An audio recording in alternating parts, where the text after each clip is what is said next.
So, like to get yourselves comfortable again. Those enlightened can go home now. Those still yet to become enlightened, you better stick around.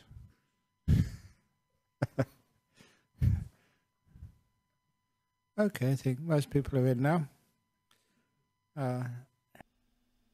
Minulý týden jsem po večerní přednášce vstával o 3:30 ráno a odlétal do Melbourne na oslavy svátku Vésak ve Viktorii, kde jsem opět přednášel na spoustě míst a pak jsem zase letěl zpět za dalšími povinnostmi. Pracuji opravdu hodně a cítím, že začínám být na stará kolena trochu líný. Takže jsem se rozhodl, že se pokusím vést přednášky tak, aby mě už lidé nemuseli obtěžovat stále stejnými dotazy. Jeden z nejčastěji opakovaných dotazů, kterými mě trápili v Melbourne a vlastně i tady, je, co máme dělat, když v životě dojde k nějaké tragédii, něco se přihodí, nic není tak, jak má být a ocitneme se ve velkých problémech. Pak většinou chodíte za mnou. Ale já mám své vlastní problémy. Když vyřeším jednu věc, říkám si konečně klid a pak přijde někdo jiný a zavalí mě dalšími problémy. Ach jo, chtěl jsem žít pěkným, klidným životem mnicha, ale musím řešit trable lidí ve Viktorii, schánět pro ně peníze a pak mi zavolá někdo ze Sydney se svými problémy, pak zase ze zámoří s novými problémy. Kolik miliard lidí je na světě? Všude samé problémy. Takže zkusím dnes večer vyřešit problémy všech lidí najednou, abych mohl jít do důchodu a měl klidný život.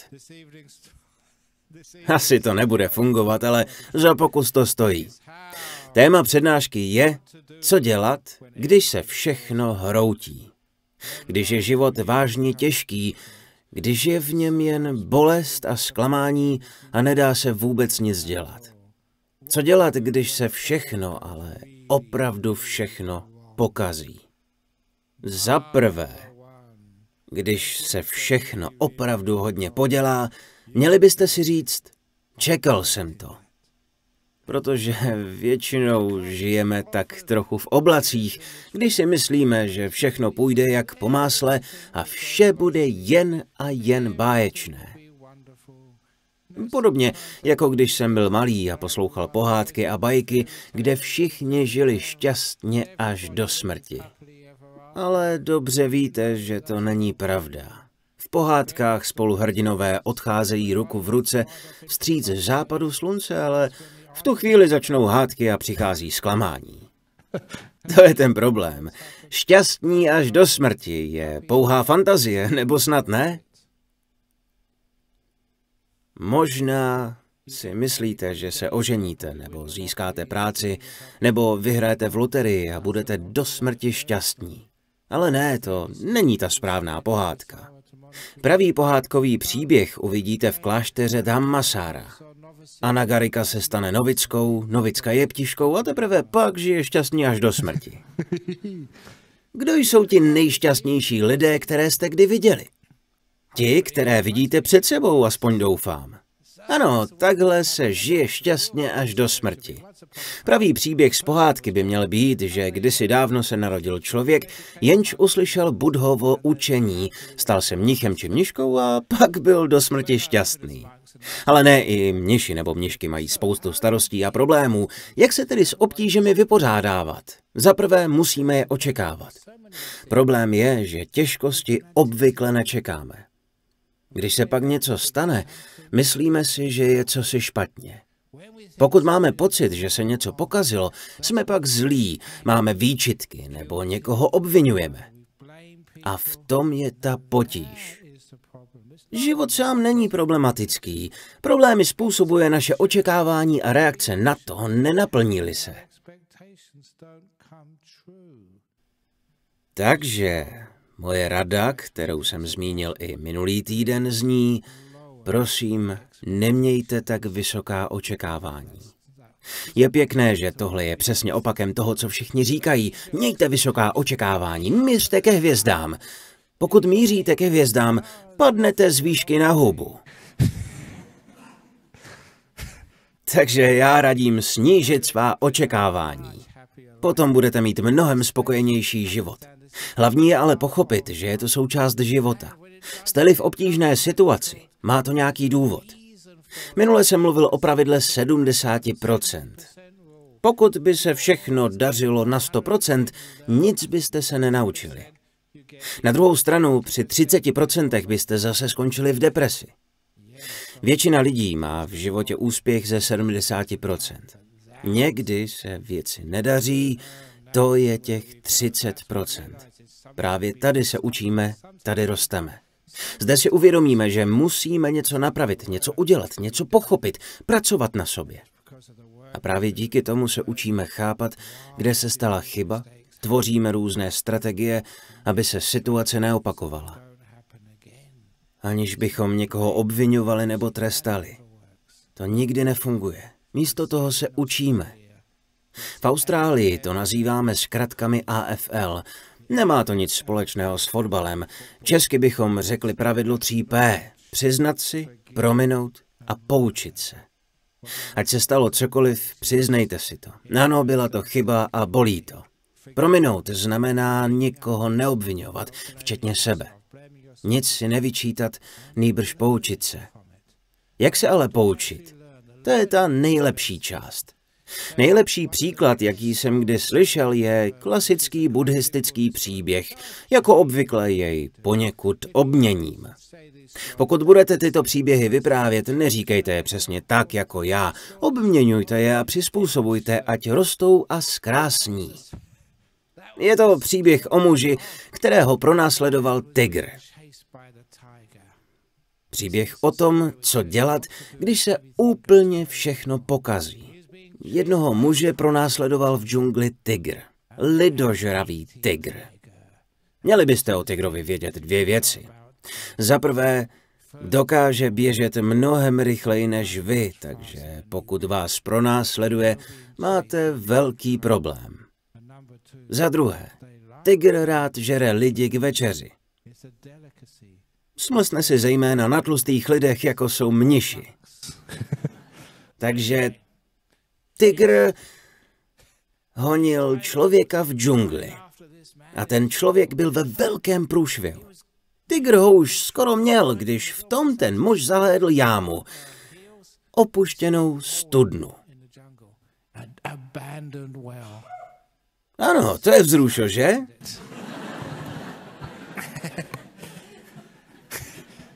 Díky za speciální efekty.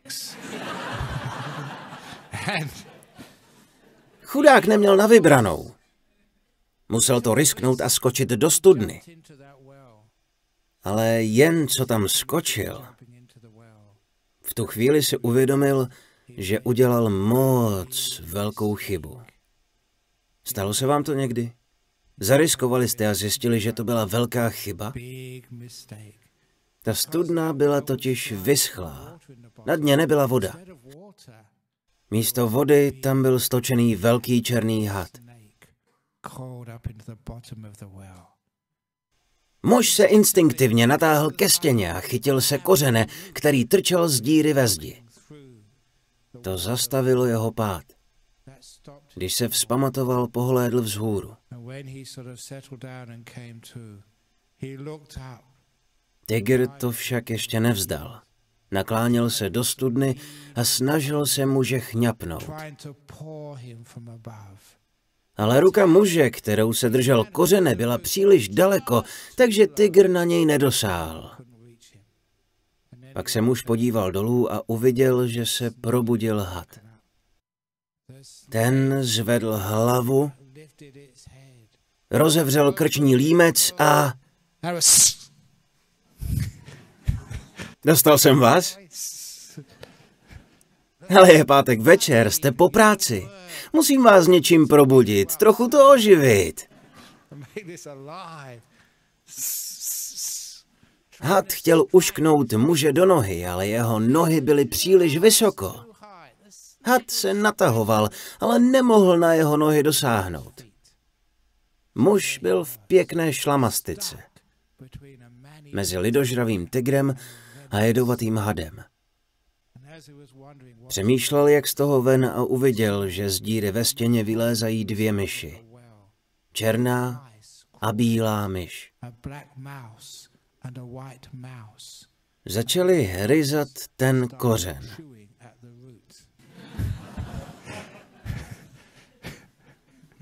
To aby to bylo ještě strašidelnější. Co tedy mohl dělat? Co byste dělali vy? Pohltí vás strach a úzkost. Kořen je čím dál tenčí. Nahoře je tygr, dole zase had. Ten muž se ale nedal. Chodil často do buddhistického chrámu, četl mou knihu Kráva, která plakala a přesně věděl, co má dělat. Proto k nám lidi chodí.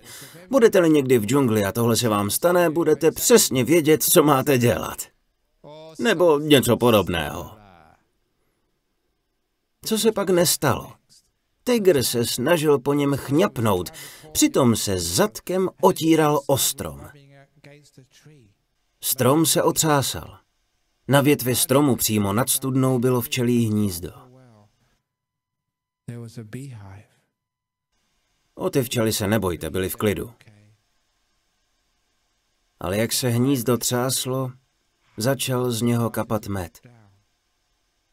Muž vyplázl jazyk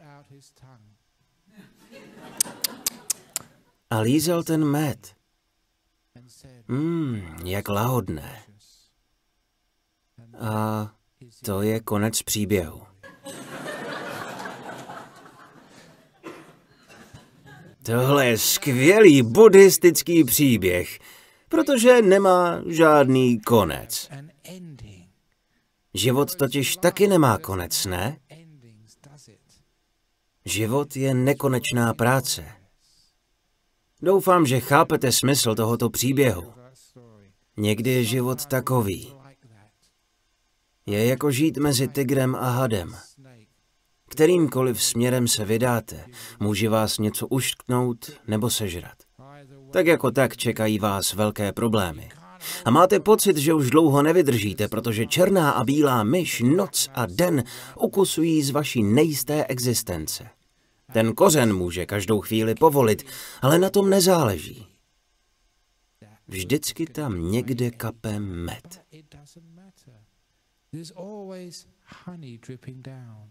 Vaším úkolem je, jste-li mezi tygrem a hadem, si ten med vychutnat. Jak lahodné.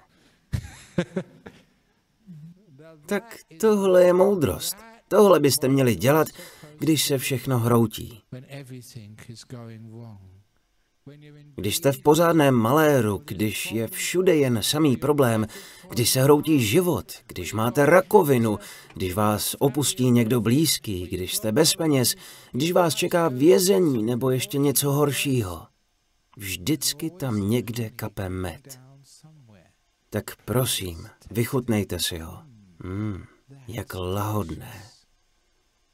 A vy víte proč?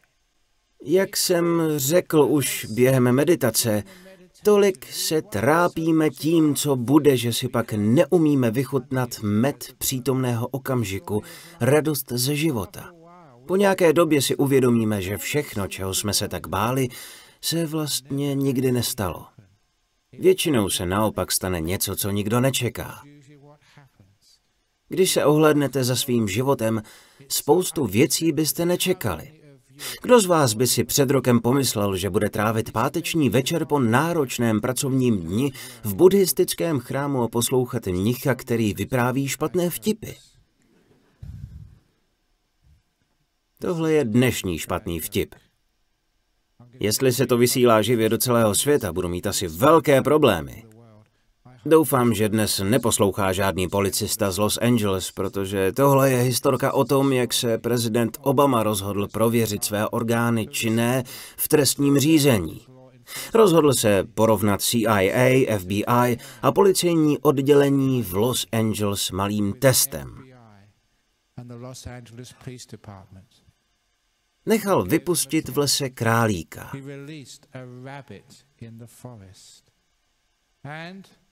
Nejdřív poslal CIA, aby toho králíka našla. Po 2 měsících CIA poslala prezidentovi zprávu, že její tajní agenti jsou přesvědčeni, že v lese žádný králík není. Děkujeme CIA. Pak tam poslal FBI. FBI tam dorazila se zbraněmi, rozstřílela polovinu stromů a po měsíci přišla s tím, že souhlasí se CIA, že v lese žádný králík není. Nakonec tam Obama poslal Los Angeleskou policii. Byli tam jen 3 nebo 4 hodiny. Přivedli medvěda, byl celý od modřin až rámů, ruce měl nahoře a křičel. Ano, přiznávám se, jsem králík. Jsem králík.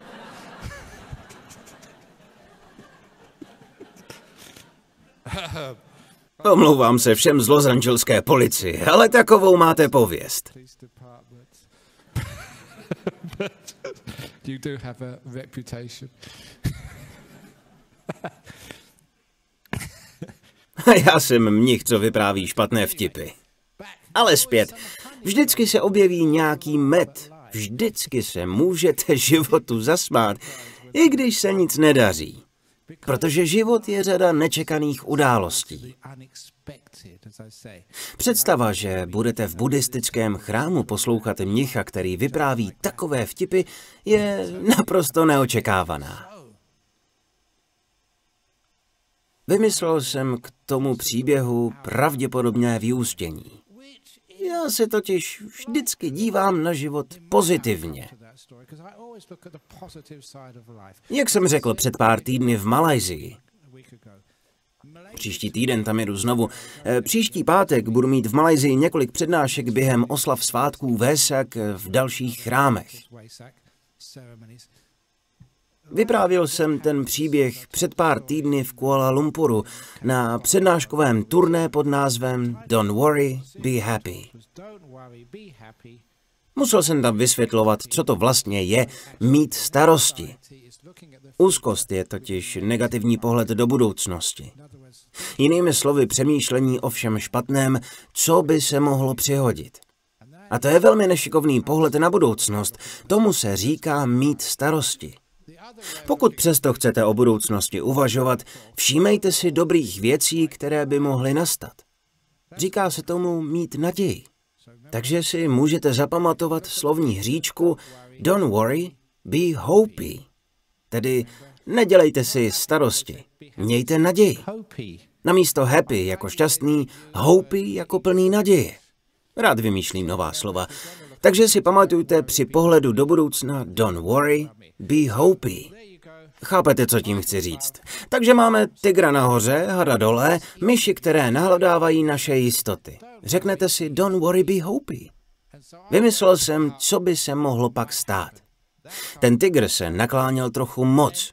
Jako když je někdo chamtivý, když něco moc chce a nemůže na to dosáhnout. Prostě se příliš sápal. Kolikrát se vám to stalo? Mohutně se sápal a spadl do studny. Naštěstí těsně minul toho muže, ale dopadl přímo na hada, rozmáčkl ho a zároveň si sám zlomil vaz. Tím, že oba byli po smrti, mohl člověk klidně vylézt ze studny a jít šťastně domů.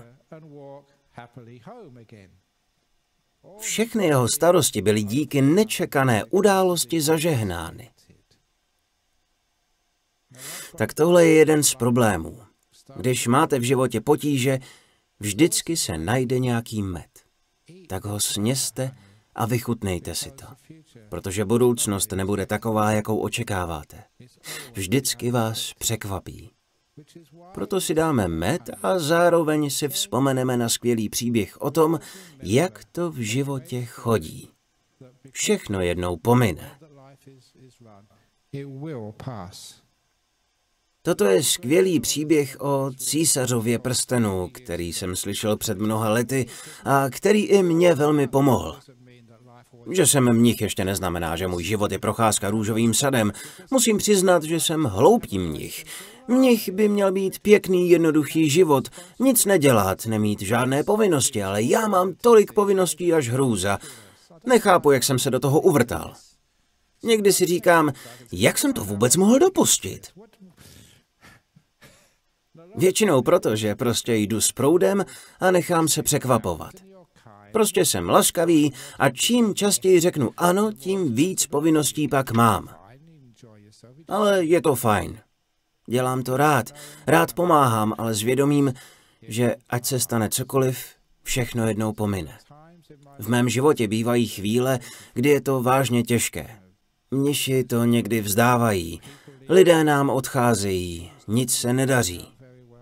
Tady u nás v centru, nebo v našem klášteře, nebo i v klášterech po celém světě. A já to mám pak vyřešit. Lidé, které dlouho znám, někdy mívají velké problémy, aniž by to byla jejich vina a já se jim snažím pomoci. Můj Bože, někdy je to opravdu těžké. Když se vám to někdy stane, prozradím vám skvělý trik, jak to rychle překonat. Buďte jako popelnice. Je to velmi výstižné přirovnání, protože přesně tak se někdy cítím. Sedím tady po přednášce a lidé stojí ve frontě, aby mi sdělili své problémy. V podstatě do mě cpou své odpadky, protože tak to jednoduše je. Vnímám to tak, ale nevadí mi to. Velmi rád vaše odpadky přijímám. Vyprávíte mi o svých dětech, jak se jim nedaří, berou drogy nebo se neumí chovat, váš manžel má milenku, žena utrácí vaše peníze nebo vás opustila, peníze vám sebrala a pak je utratila. Pak jste dostali rakovinu, všude samý problém, umíráte a život končí. Víte, kolik mají lidé problémů. Takže jim laskavě naslouchám a je to vlastně pěkné, že mi tyhle věci vykládají.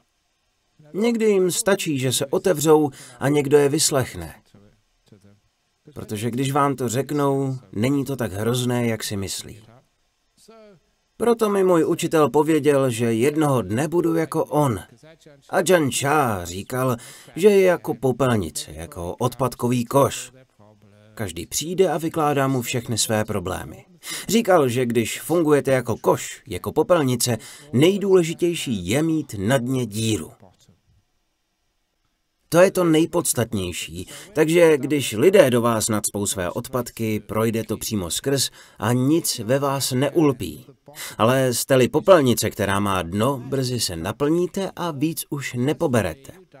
Co se týče mě, když do mě něco nahustíte, než odejdete, už o tom nevím. Pak přijde někdo jiný a vysype další odpad. Dostávám toho spoustu. Ale nic si nenechávám. Jakmile se vrátím do svého pokoje, nic už nevím. Není to báječné, když to dokážete? Být popelnicí, bezedným smetištěm? Pak máte vždy místo na problémy dalších lidí. Psychologové někdy říkají, že mají syndrom vyhoření. Před pár týdny jsem byl na setkání psychologů, trpí vyhořením proto, jelikož to v sobě drží. Takže máte-li v životě problémy, naučte se je pustit z hlavy. Protože pokud je nepustíte z hlavy dnes, nebudete schopni zvládnout ty, které přijdou zítra.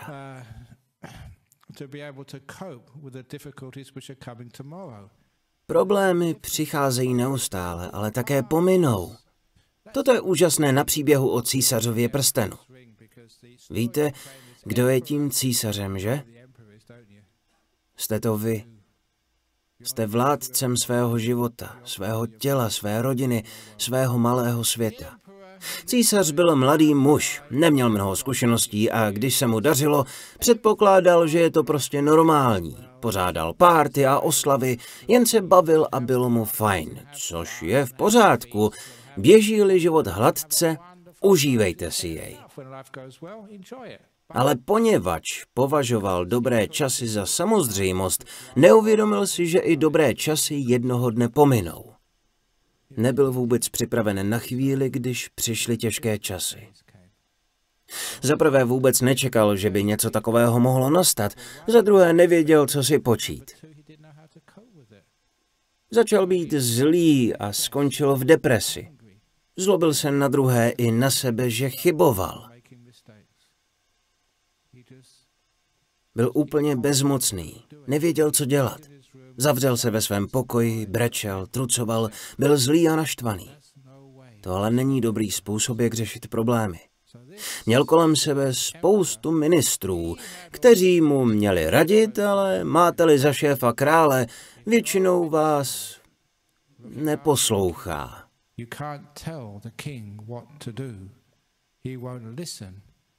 Znáte to, jaké to je, máte-li manžela. Neposlouchá vás a manželka totéž. Musíte být mazaní.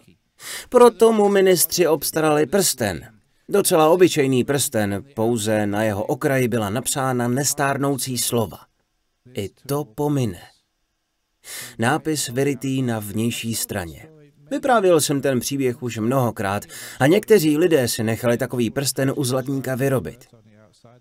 Ukazovali mi jej, jako ten císařův prsten. I to pomine. Rádcové doporučovali císaři, aby prsten stále nosil. Tomu zcela změnilo život. Když prožíval obtížné období, když měl problémy, nepřekonatelné problémy, podíval se na prsten a připomenul si, že i to pomine.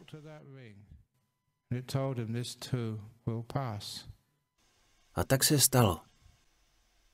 Není to jen teorie, je to pravda. Mnozí z vás si určitě v životě prošli velmi temným obdobím a překonali jste je. I to nejhorší jednou skončí. Toto je pravda o podstatě života. Je to prosté, ale chci vám to tady dnes připomenout. Někdy, když se ocitneme v temném období, nevidíme světlo na konci tunelu. Propadáme depresi, protože nevidíme žádné východisko. Právě ten prsten připomíná, že vše jednou skončí. Ať je to sebevíc těžké období, není to na věky. Často jsem to opakoval vězňům, když jsem za nimi chodil do věznic. Ať je jejich trest jakkoliv dlouhý, přijde den, kdy je z vězení pustí a budou sami překvapeni, že tak brzy. Budou opět šťastní, že jsou na svobodě. Po čase si už možná vůbec nevzpomenou, že byli ve vězení. Jejich život už bude úplně jiný. Všechno pomine. Musím vám říct jeden příběh, už si ani nepamatuji, kde jsem ho naposledy vyprávěl. Mám tolik přednášek po celém světě, takže pokud jsem ho tady v poslední době říkal, nevadí. I opakování stejných historek jednou pomine. A pokud je to pro vás utrpení, tak podobně jako v tom příběhu o tygrovi a hadovi, bude v něm i nějaký med. Je to příběh o 6letém chlapci z Los Angeles, který utekl z domu. Jeho rodiče jej týrali a bili. Nestarali se o něj, proto utekl z domova a od 6 let žil na ulici. Je neuvěřitelné, že dokázal přežít. Musel se ale živit krádežemi, několikrát jej také zavřeli, postupně začal páchat těžší zločiny a stal se z něj profesionální kriminálník. Když mu bylo něco mezi 40 a 50, jedna událost mu změnila život. Před propuštěním z vězení s ním hovořila probační úřednice, aby mu pomohla sehnat práci. Kdo vás ale asi tak zaměstná, když jste většinu života strávili ve vězení, ale ona byla fakt šikovná a našla mu ideální práci odpovídající jeho životní kvalifikaci. Měla známého, který chtěl natáčet film o gangstrech. Potřebovali někoho, kdo by velmi dobře znal chování a jazyk gangstrů. Zrovna ji měli propustit, tak mu sehnala práci konzultanta u natáčení. Měl proto nejlepší kvalifikaci. Jakmile jej spatřil režisér, ten muž vypadal tak autenticky, že dostal v tom filmu i roli. Stal se hvězdou. Film se jmenuje Gauneři a byl to první úspěšný film Quentina Tarantino. Takže ten chlap po pouhých 6 měsících od svého propuštění natočil film a usadil se ve vile kdesi v Malibu, jelikož vydělal více peněz, než kdy v životě viděl, protože ten film byl trhák. Pak se oženil s tou probační úřednicí. Nevěřil, že se život může tak rychle změnit. Ještě před 6 měsíci seděl ve vězení, bez peněz a bez budoucnosti. Teď měl více peněz, než mohl utratit. Byl na svobodě. Oženil se a byl spokojený. Chci ukázat, jaká nečekaná zákoutí život skrývá. Je absolutně nepředvídatelný. Proto nezapomeňte, že všechno jednou pomine. Mám i spoustu příběhů od lidí tady u nás. Potkali je neuvěřitelné věci. Život se najednou změní, otočí se na pětníku a vydá se směrem, který byste nikdy nečekali. Problémy se vyřeší, dostanete se z toho a přijde čas, kdy je po všem. Proto je důležité vědět, že pokaždé, když jste v pěkné brindě, opravdu hluboko a je vám hrozně, nezapomeňte, že to přejde. To je skvělé vědět. Dodávám to odvahu a důvěru v to, že světlo na konci tunelu existuje. Stačí vydržet. A i v těch nejtěžších chvílích je tu nějaký med. I když se vám život hroutí, najdete nějakou radost a štěstí. Je to pak mnohem snesitelnější. Lidé ten med ale často odmítají, jednoduše proto, že mají strach a nevědí, jak naložit se svým životem. Ještě důležitější však je, když se nám dobře vede. Podobně jako tomu císaři. Lidé, když se jim daří, mají se dobře a život je lehký, by neměli zapomínat, že i toto pomine. Lidé o tom nechtějí přemýšlet, jelikož se domnívají, že by byli negativní, ale tak to není. Jak ten císař, který se podíval na prsten v dobách, kdy se mu dařilo a připomněl si, i toto pomine. Přimělo ho to více se snažit, aby dobré časy trvaly co nejdéle. Náš problém je v tom, že bereme věci jako samozřejmost. Bereme partnera jako samozřejmost, nebo i děti. Bereme život jako samozřejmost a samozřejmě i mnichy a mnišky, to je mi jasné. Všechno bereme jako samozřejmost. Pak věcem nevěnujeme péči, nestaráme se, neposilujeme je. Pokud si budeme připomínat, že vše jednou pomine, budeme se více starat a také nás to bude více bavit. Budeme si věcí více všímat a chápat je, protože budeme vědět, že jednoho dne tu nebudou. Kolik z vás někdy ztratilo bratra, otce, matku, syna nebo dceru, někoho blízkého? Víte, že naše vztahy nejsou na věky. Ale někdy je bereme příliš jako samozřejmost.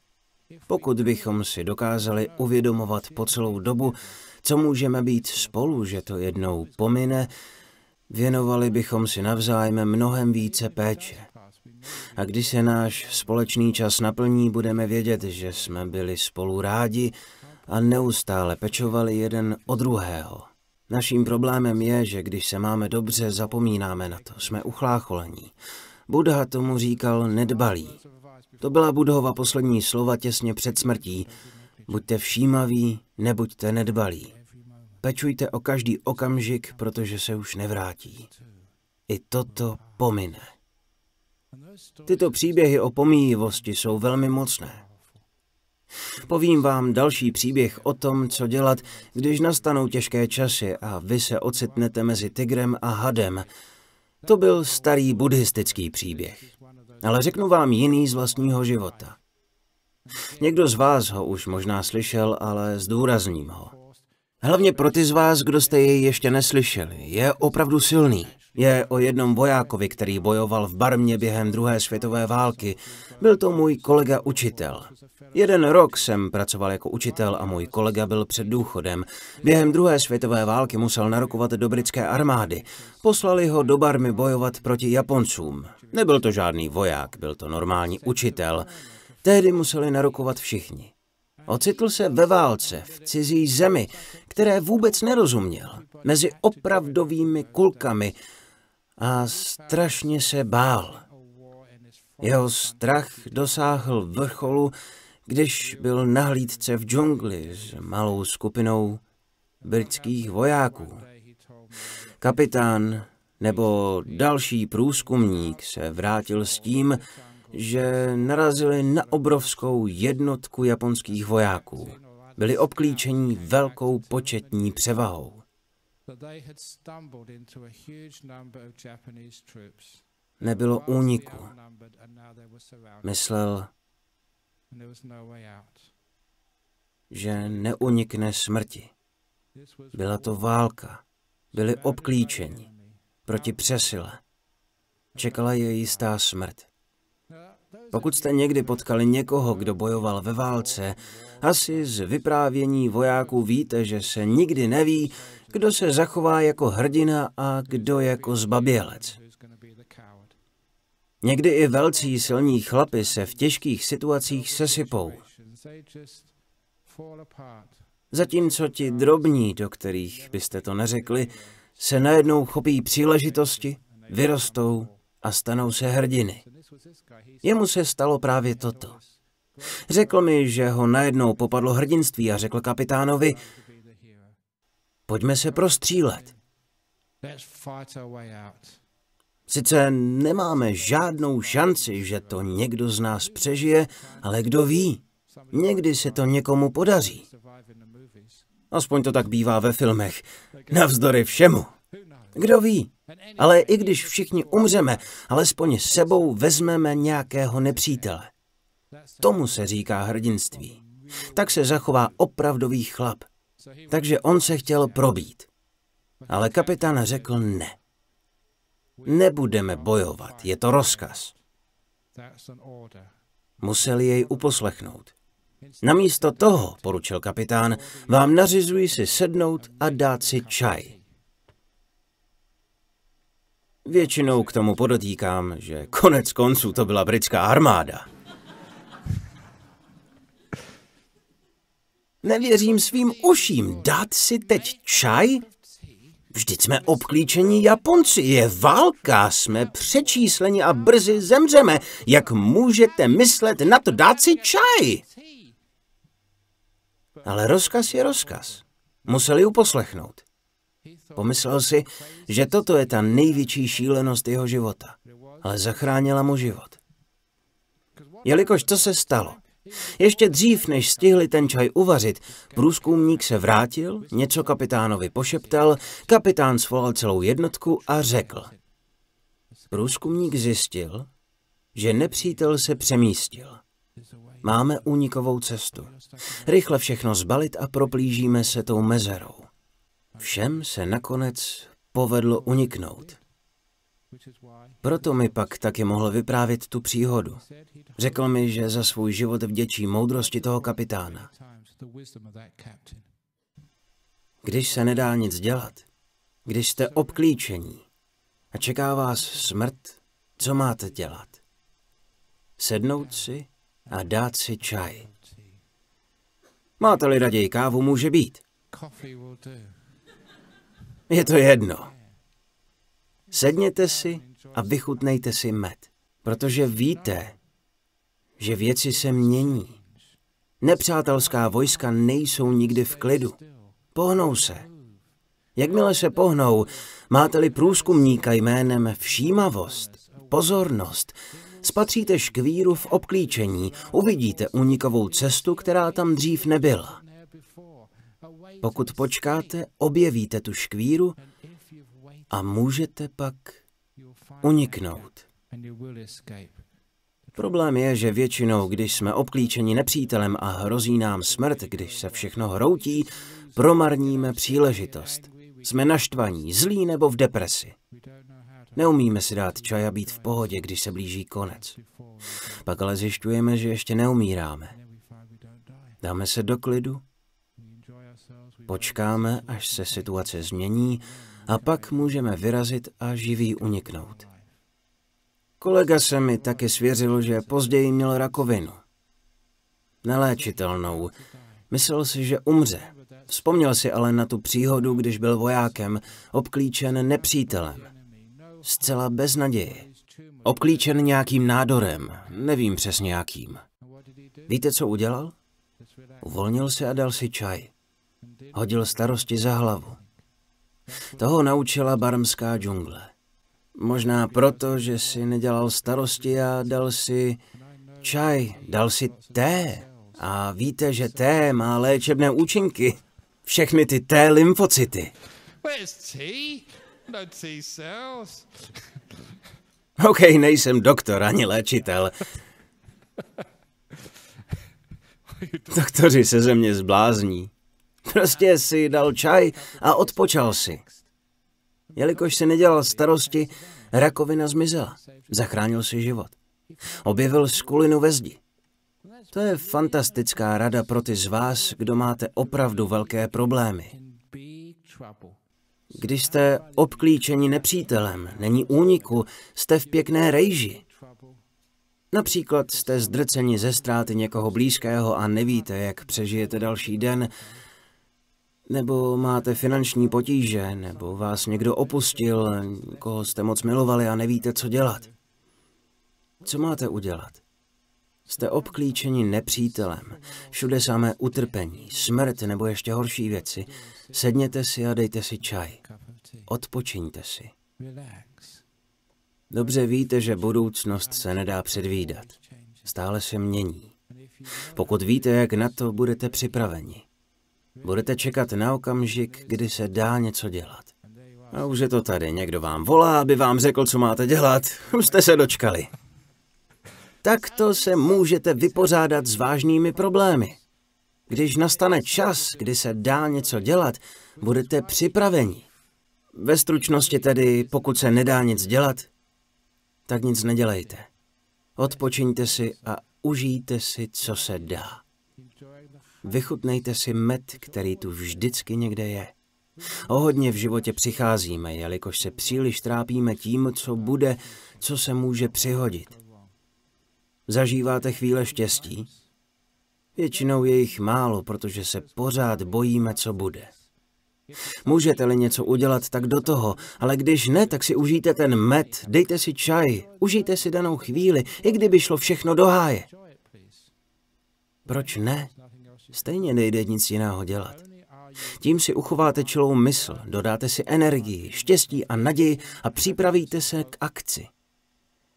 Takže nejde-li nic dělat, nic nedělejte a jakmile něco dělat můžete, budete připraveni do toho dát úplně všechno.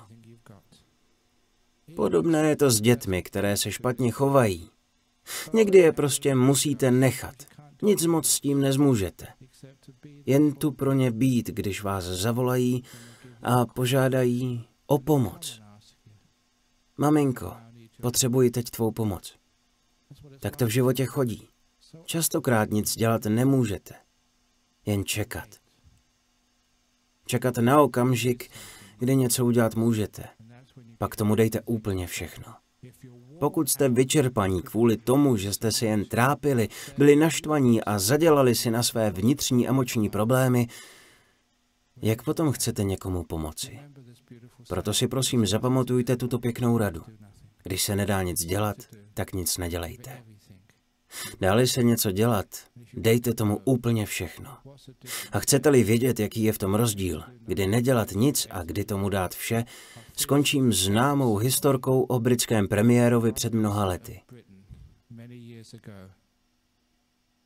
Harold Macmillan jednou dával rozhovor ohledně 6denní války mezi Izraelem na jedné straně a Jordánskem, Sýrií, Egyptem a Bůh ví kým ještě na druhé straně.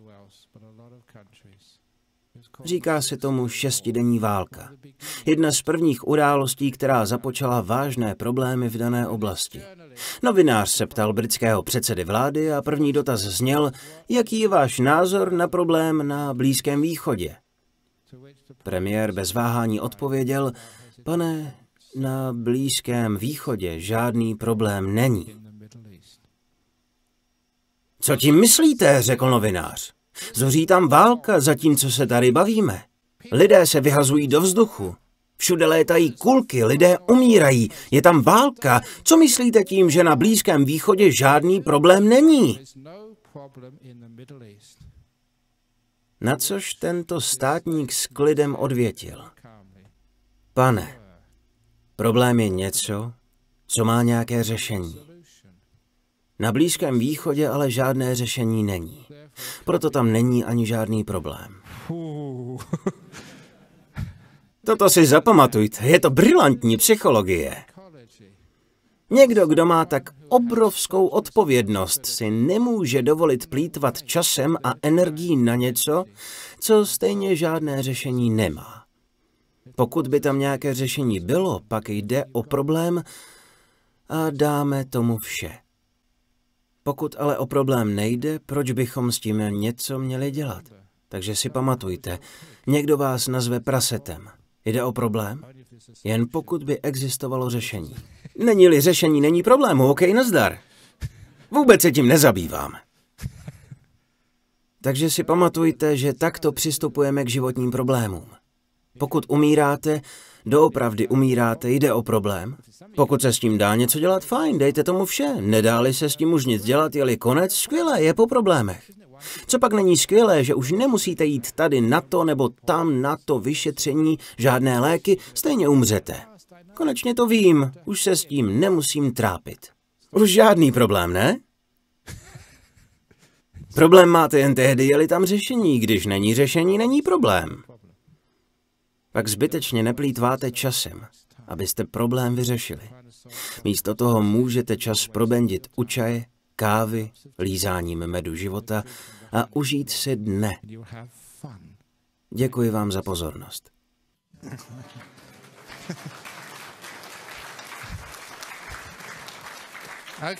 Budou prosím nějaké dotazy ze sálu?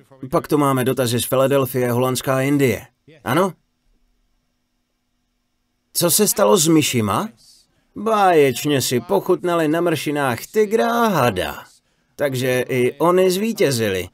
A pokud jde o tygra a hada, jelikož poskytli krásný příběh, který pomohl mnoha lidem po dlouhou dobu, oba se později znovu zrodili v nebeské říši, poněvadž měli dobrou karmu za to, že stvořili dobrý příběh. Dotaz od Jamie z Filadelfie ze Spojených států. Mohou být naše očekávání příliš malá? Nikoliv.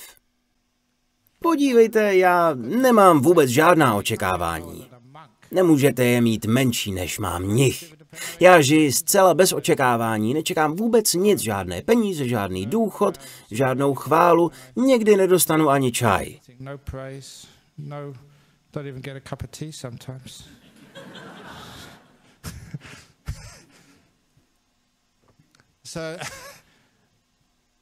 Pro ty z vás, kdo chcete hlubší poučení, veškerá očekávání se vlastně míjí účinkem. Přicházíte o přítomný okamžik, místo, kde se tvoří vaše budoucnost. Když něco očekáváte, nevnímáte to, co se děje uvnitř vás. Mysl směřuje ven na místo dovnitř. Ten, kdo však chce pochopit svět, by měl hledět dovnitř, nikoliv ven. Nedívat se vně reality, do budoucnosti, na nějaký mýtus, o němž se domnívá, že nastane. Takže veškerá očekávání jsou vlastně jen ztrátou času. Namísto toho pohledněte do nitra přítomnosti, abyste neprodleně vnímali krásu, klid a štěstí. Dejte tomu úplně všechno. To je to nejlepší, co můžete udělat. Nazýváme to zákonem karmy. Co uděláte teď, budete sklízet v budoucnu. Budete-li pohlceni přemýšlením o tom, co byste mohli v budoucnu sklízet, zaděláte si jen na problémy. Takže nic neočekávat, dívat se dovnitř. Užijte si vše, co život přináší. Proto můj život překonává veškerá má očekávání, jelikož jsem žádná neměl. Dotaz z Holandska. Jak se postavit k lidem, kteří vás tlačí, abyste ze života měli více, zatímco vy jste spokojeni s tím, co je? Řekněte jim, ať si dají pohov. Co tím myslíte mít více ze života? Já mám ze života hodně. Tak jak se postavit k lidem, kteří na vás tlačí? Nenechte se. Tlačit na vás mohou pouze tehdy, když kladete odpor.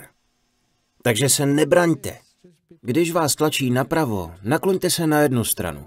Když nalevo, nakloňte se na druhou stranu. Pokud budete tuhý, můžete se zlomit. Tak buďte pružní. Říkáte, že vás tlačí, abyste měli ze života více.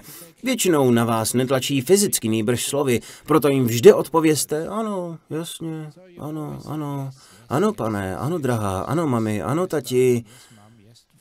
A pak to udělejte podle sebe. K tomu to ano, ano slouží. Pokud byste řekli ne, budete mít velký problém. Budete se muset hádat. No, dobrá, neměl bych vám to sice říkat, protože toto jsou mé triky. Když mě někdo žádá, abych k němu přišel domů a provedl nějaký obřad a já nechci, nikdy neřeknu ne. Protože kdybych řekl ne, začnete se mnou dohodovat a říkat mi všechny argumenty, proč bych měl přijít.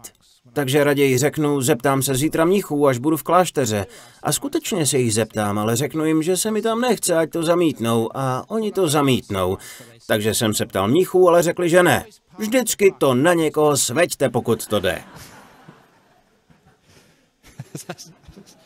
Další způsob, když mě do něčeho tlačí, je, že řeknu, popřemýšlím o tom. O některých věcech už přemýšlím celé roky. Nelžu, přemýšlím o tom. Mnich lhát nesmí.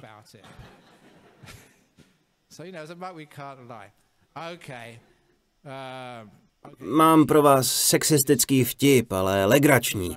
Prosím, omlouvám se všem dámám. Znám ho už hodně dlouho. Není z Austrálie, je odjinud. Tak mi prosím odpusťte. Víte, jaký je rozdíl mezi diplomatem a dámou? Zadělávám si na malér, ale už je pozdě. Rozdíl mezi diplomatem a dámou. Řekne-li diplomat ano, myslí tím možná. Řekne-li možná, myslí tím ne. Řekne-li ne, není to diplomat. Diplomat nesmí říct ne, místo toho řekne možná. Oproti tomu dáma, fakt bych to neměl říkat. Řekne-li ne, myslí tím možná. Řekne-li dáma možná, myslí tím ano. A řekne-li ano, pak to není dáma. A mám malér, omlouvám se, promiňte mi to. Slyšel jsem to před 20 lety, je to legrace. Někdo mě za to určitě praští. Raději bych měl rychle zmizet, než budu mít problémy. Ale vidíte, že je na tom trocha legrace. Dámy před 20 lety. Každopádně, prostě nenechte se tlačit. To je opravdu důležité, protože někdy jsme pod velkým tlakem okolí. Pak v životě neděláme to, co bychom chtěli. Necítíme se naplnění, stále jen děláme to, co druzí, snažíme se zavděčit. Pokud je to váš případ, stále se jen snažíte žít podle cizích představ, někoho potěšit. Nikomu se nezavděčíte, tím méně sobě. Tak raději toho nechte a buďte sami sebou. Pak budete tím, co lidé očekávají, sebejistým a spokojeným člověkem. To je to, co lidé od vás chtějí. Poslední dotaz z Indie. Co říkáte na to, když lidé páchají sebevraždy, když mají duševní, fyzické nebo finanční potíže přesahující jejich možnosti? To není správný způsob, jak řešit problémy. Možná máte problémy, které přesahují vaše možnosti v tuto chvíli, ale nikoli v budoucnu. Přejde to, počkejte. Pomíjivost je světlo na konci tunelu, které vám dodá naději. Zlepší se to, tak to bývá. Don't worry, be hopey. To je ten problém. Lidé páchají sebevraždy, jelikož nevidí východisko. Snažím se vám dát naději, nějakou možnost. Máte sice nad sebou tygra, pod sebou hada, myši nahlodávají vaše jistoty a cítíte, že už to dlouho nevydržíte, ale nevíte, co přijde.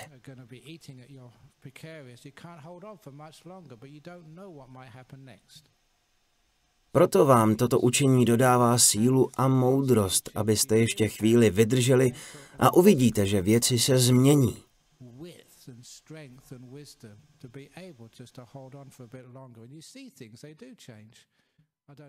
Nevím, kolik lidí tady si tím už prošlo. Byli v situaci, která je skutečně jako obklíčení nepřítelem a vypadá doopravdy zle. Ale počkáte, poněvadž víte, že to pomine. Pak zjistíte, že se vám to povedlo, dostali jste se z toho. Mnoho lidí už to zvládlo. Sebevražda není řešení. V buddhismu, i když se zabijete, budete pokračovat. Proud vašeho vědomí bude pokračovat. Řeknete si, nemůžu se ani pořádně zabít. To je ještě více depresivní. Proud vašeho vědomí dále pokračuje, pouze tělo zmizí, problém nikoli. Stále tu budete. Zajímavá věc pro ty z vás, kteří rozumíte reinkarnaci, znovuzrození. Ten, kdo spáchá sebevraždu v tomto životě, to většinou zopakuje i v příštím životě. Jsou doslova recidivisty, protože k tomuto řešení sáhnou, když mají těžké životní období. Zabijí tělo v domnění, že problém vyřešili, což znamená, že v tom pokračují jeden život za druhým. To není správný způsob řešení problému. Někdy je zapotřebí se tomu postavit čelem, uvědomit si, že je to přechodné, i kdyby to bylo sebetěžší. Není to na věky. Před pár týdny jsem popisoval, jak jsem jednou byl úplně na dně, vážně nemocný v nemocnici v Ubonu v Thajsku, v rozvojové zemi asi před 37 lety. Bylo to zlé. Měl jsem tyfus a ležel jsem tam v horečkách. Cítil jsem se příšerně, skoro umíral. První večer jsem si všiml, že v 6 hodin odešla sestra. Ani po hodině tam žádná jiná nebyla. Zeptal jsem se mnicha na vedlejší posteli, jestli bychom neměli někomu říct, že sestra na noční službu nedorazila. Co kdyby se něco v noci stalo? Kdo nám pomůže? Mnich mi na to odpověděl, že v noci tam žádná sestra není, jen přes den, někdy. Pokud se něco stane v noci, je to bohužel špatná karma. To mě moc neuklidnilo.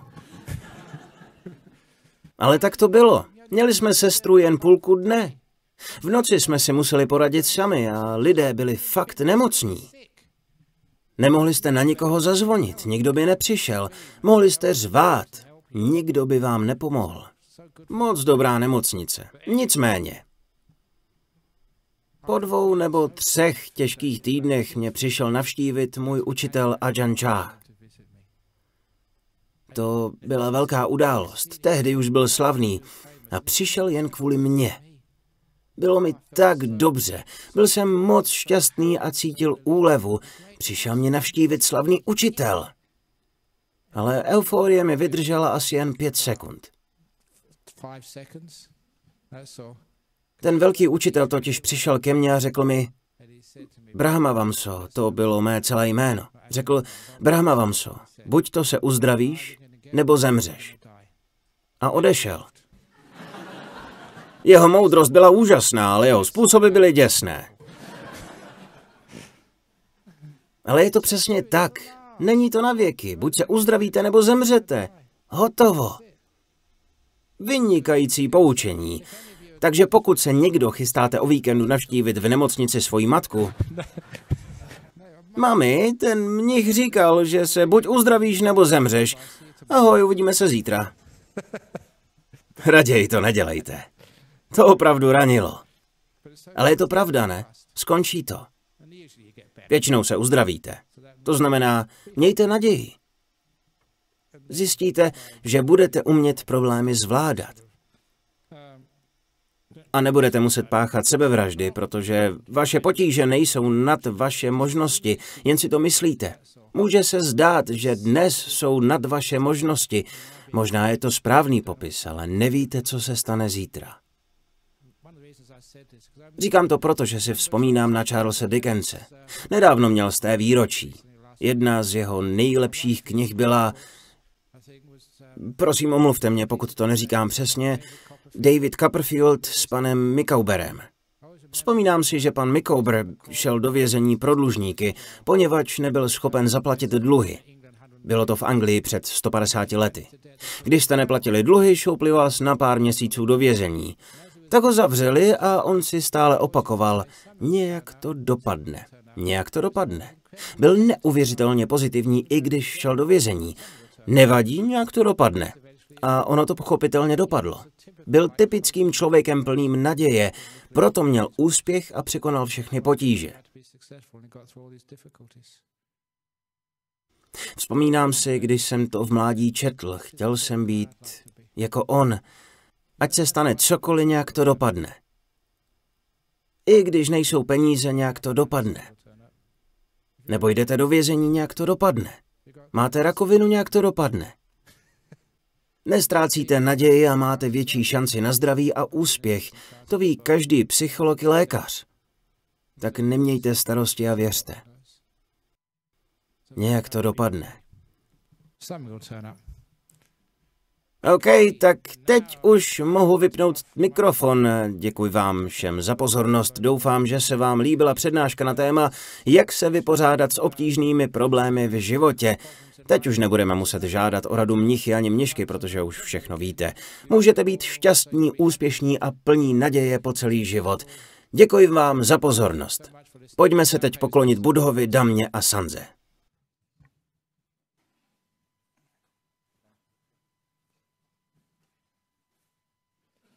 Arahang Sama Sambuddho Bhagava Buddhang Bhagavantang Abhivademi Sawakato Bhagavata Dhammo Dhammang Namasami Supatipano Bhagavato Sawaka Sangho Sanghang Namami